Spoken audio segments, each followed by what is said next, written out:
Bilanggo sa dagat na apoy, di makahinga sa init na dumadaloy. Ialay mo ang bagong pag-asa sa tulad kong nasadlak sa pagkakasala. Provincial Jail, kasaysayan sa mga tinugang ang ilakabuhi, naging bahin sang Provincial Jail. Sa diin ang apat kapamusod sang pader, naging lulubngan sang ilang mga handom kag mga kalipay, nga naging saksi man sang ilang mga pag-antos, kag kabudlay kag paghinulsol. Litong-lito sa nakakabingin ingay, di makatawid sa malawak na lakusan. Ialay mo ang bagong pag-asa sa tulad kong nasadlak sa pagkakasala. Provincial Jail, makig-upod kita sa ila pagpanarambiton, kag makigbahin kita sa ila kalipay, kag pag-antos, nga ilaman na agong sa Provincial Jail.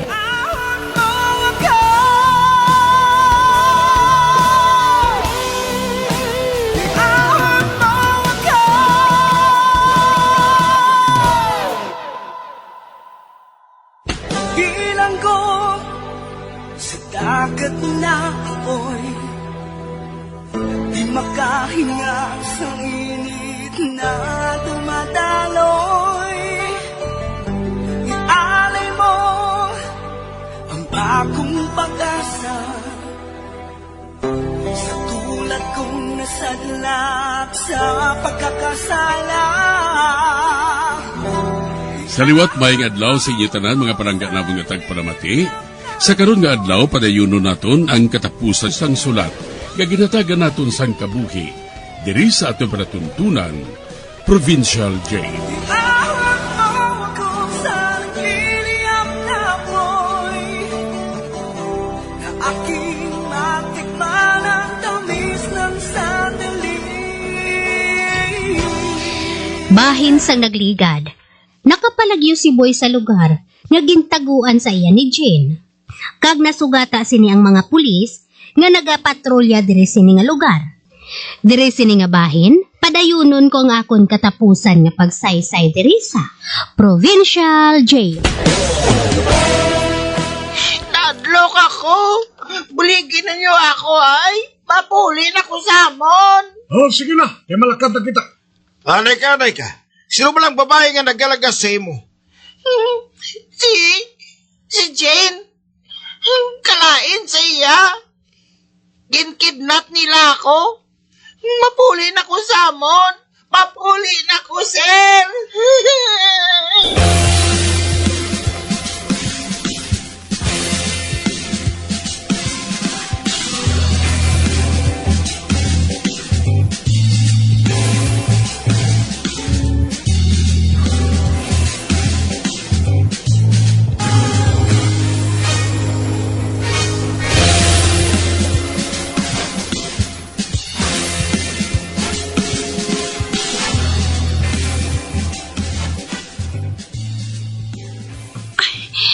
Hindi. Paano ini karon man? Palag sang salakyan nga nagalabay, oh. Oh, hala. May salakyan nga hinalila nagdulog. Patrol car? Miss! Arestado ka! Ah, saan nga sala, sir? May balal man na karon. Dali ka! Mag-upod ka sa amon sa police headquarters!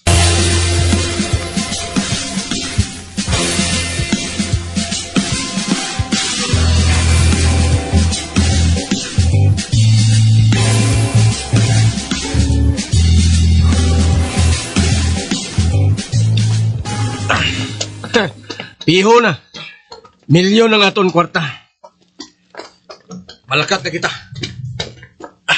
Manago anay kita. Pero paano si Jane? Babae na siya. Ang importante, nga nakakwarta kita. Makapagusto na kita sini kung anong aton buhaton.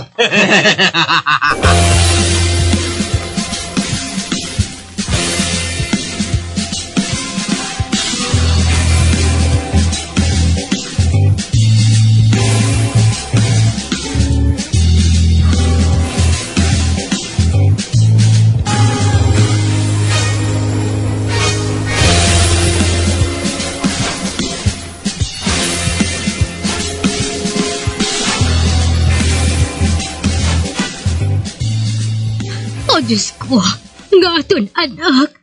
Ang aton anak nga si Boy Renzo.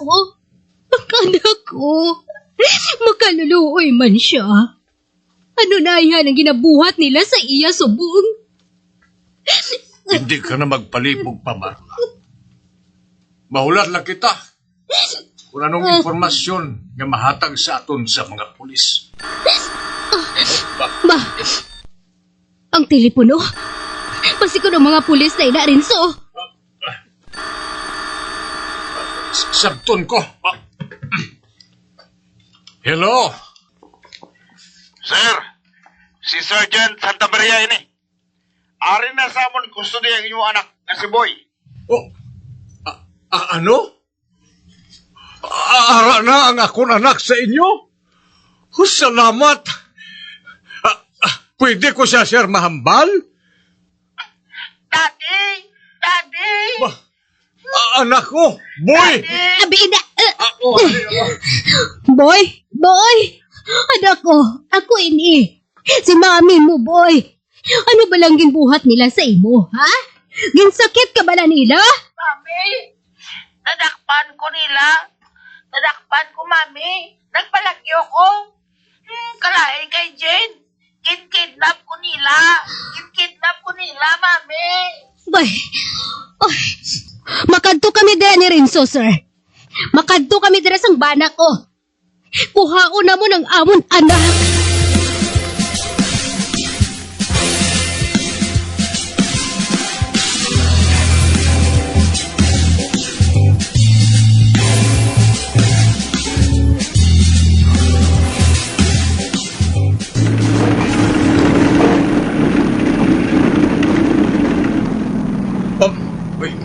Nga ba lang nagdulog ang bus? Abo matuod? Nyaihan? Basi ko nalukpan sa guma? Wala, matuwag man ako. Alam, may checkpoint galing mga pulis, oh. Ba? Napangusisa sila, oh. Frido, ano na ini ha? Daw sa malain ini ha? Doko ka lang, doko. Para nga hindi ka nila mamurutan sa bayo. Oh, may nagsaka ka pulis. Arestado ka mga duwa. Fred, kagi ka man, Wesley. Bay, sir, nano ni man? Arestuhon mo kami, sir. Anong sala namon? Amo matuod? Mabutig ka pa? Dakpon ka mo sa salang at kidnapping. Hindi na ako magpalipat. Nagluad lang imo kahapon. Bay. Si Jane, kaya ang bata. Ato na sa kustudiya siya Eloy kagamay. Bay, sir, hindi na matuod, sir. Wala kami siyang naibalan sa ginapangwakal mo ya. Wala kami kabalo na ya, sir. Partner, usasin sila ka doon. Ano kabot? May mulong. Nanon. Police brutality ini. Nakusar ako sa inyo. Boss! O sige na, magpanahog na mo!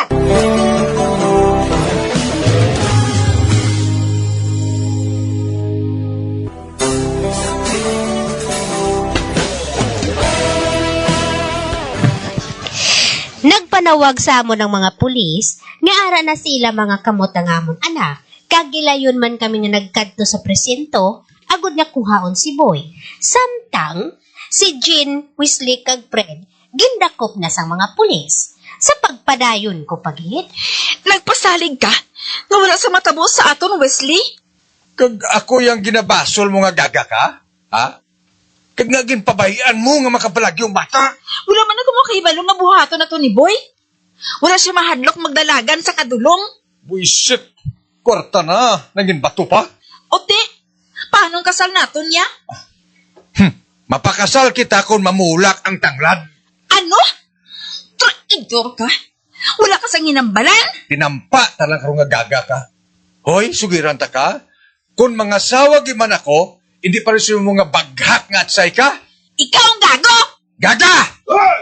Lagi pa sa buwan!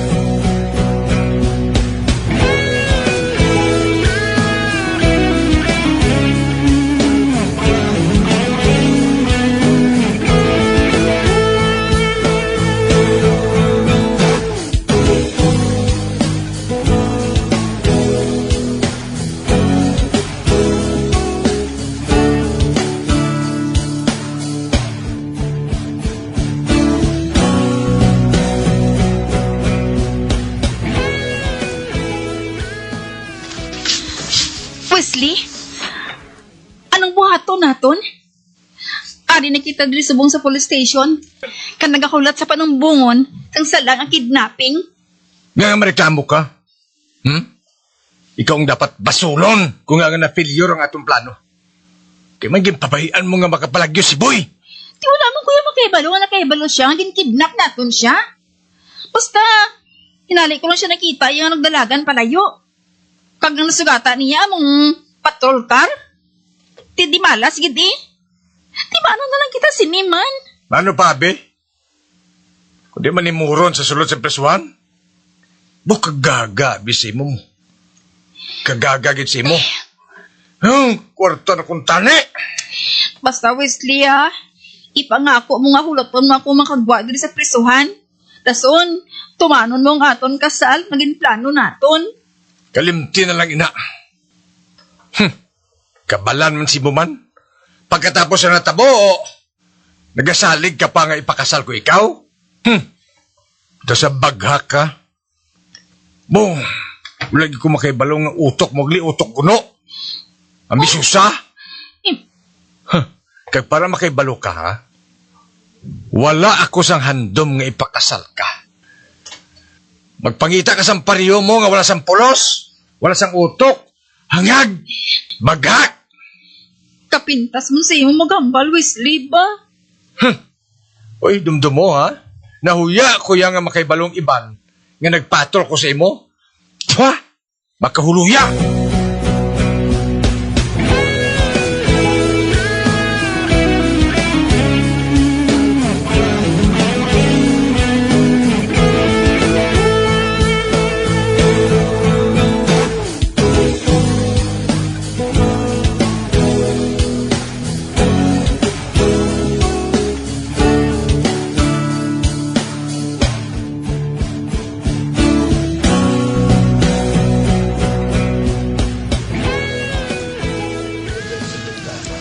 Jen! Ba, Day Marla?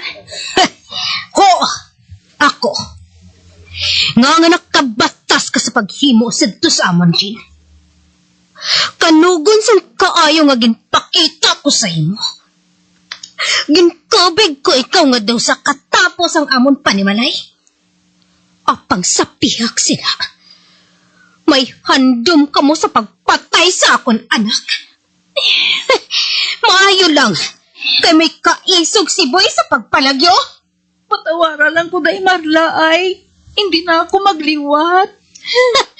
Hindi naman gid maliwat. Mangudpat oron ko. Nga sa presuhan ka madunot. Maluoy ka man, Day Marla, ay. Buligi man ko, ay. Hindi na ko yan magliwat. Ginahulsulan ko ng ginbuwat ko. Nagbuang ko abis sa pagigugma ko kay Wesley mo. Ginakasubo ko, Jen. Apang kinahanglan nga bayaran mong ginhimo mong salam. Kag hindi ako maluyag, nga buhaton mo man sa iban nga babae ang ginbuhat mo. Kabay pa nga mangin leksyon ina para sa imo.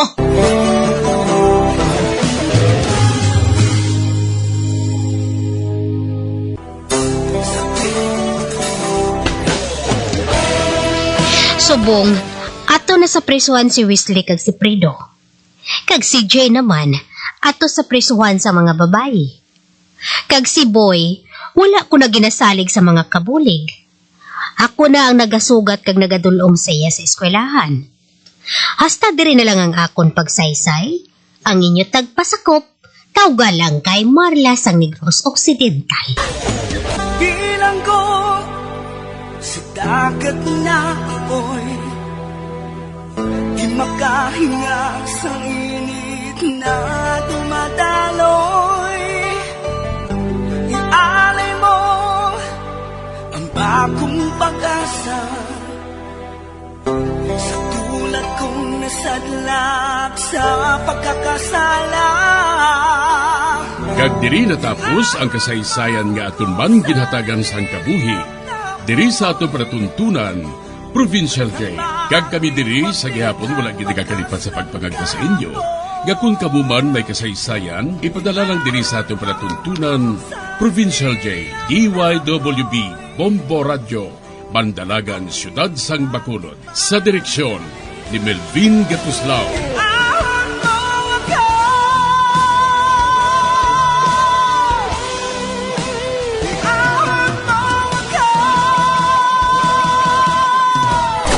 Bombo Radio Philippines. Patuloy na #1 sa drama. Basta Radio